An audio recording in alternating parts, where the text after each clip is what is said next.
द्वापर युग की बात है। मथुरा के राजा कंस के अत्याचारों से मथुरावासी बहुत परेशान थे।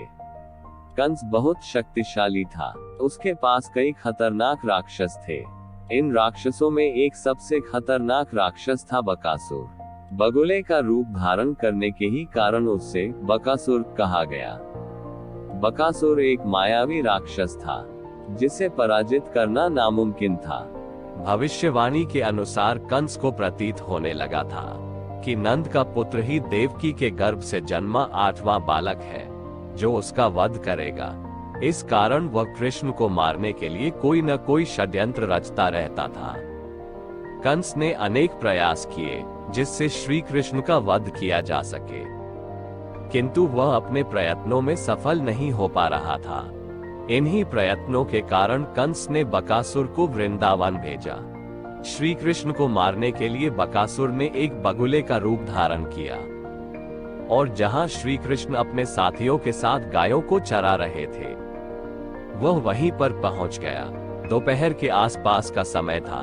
श्री कृष्ण दोपहर का भोजन करने के पश्चात एक वृक्ष की छाया में आराम कर रहे थे। सामने गाय चर रही थी।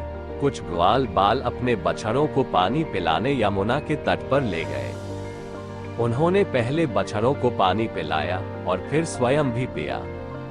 तभी ग्वाल बालों ने देखा कि वहां एक बहुत भयानक जीव बैठा हुआ है। वह ऐसा मालूम पड़ता था मानो इंद्र के वज्र से कटकर कोई पहाड़ का टुकड़ा गिरा हुआ है। ग्वाल बाल उसे देखकर डर गए। वह बगुले के आकार का जीव जिसका मुंह और चोंच बहुत बड़ी और तीखी थी। ग्वाल बालों ने ऐसा बगुला पहले कभी नहीं देखा था। ग्वाल बालों की चीख सुनकर बाल कृष्ण उठ खड़े हुए और उसी ओर दौड़े जिस ओर से चीख की आवाज आ रही थी। वहां इतने विशाल बगुले को देखकर श्री कृष्ण समझ गए कि यह कोई राक्षस है।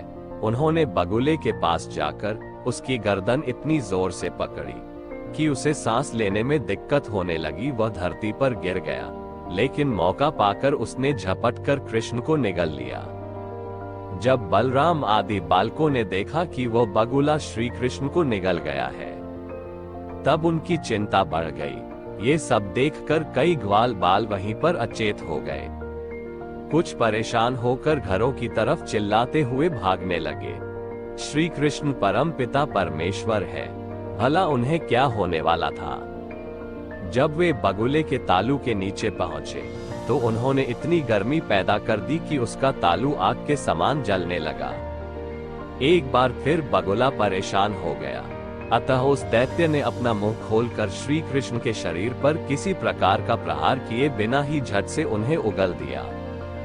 श्री कृष्ण के बाहर आने के बाद फिर वह दैत्य बड़े क्रोध के साथ अपनी कठोर चोंच से उन पर प्रहार करने के लिए टूट पड़ा। बकासुर अभी श्री कृष्ण पर झपट ही रहा था कि उन्होंने अपने दोनों हाथों से उसकी चोंच पकड़ ली और ग्वाल बालों के देखते ही देखते खेल खेल में उसे चीर डाला। बकासुर अपने असली राक्षस रूप में प्रकट होकर धरती पर गिर पड़ा और मर गया। राक्षस को देख सभी लोग भयभीत हो गए। तो इस प्रकार भगवान श्री कृष्ण ने बकासुर का वध किया। राक्षस के मरते ही सभी लोग प्रसन्न हो गए और भगवान श्री कृष्ण को गोद में उठा लिया। उधर बकासुर की मृत्यु की खबर सुनकर कंस अत्यंत चिंतित हो उठा और श्री कृष्ण का वध करने की नई योजना बनाने लगा। तो कैसी लगी यह सच्ची कहानी मित्रों? अगर कहानी सुनकर अच्छा लगा हो तो चैनल को लाइक, शेयर और सब्सक्राइब करें। धन्यवाद मित्रों।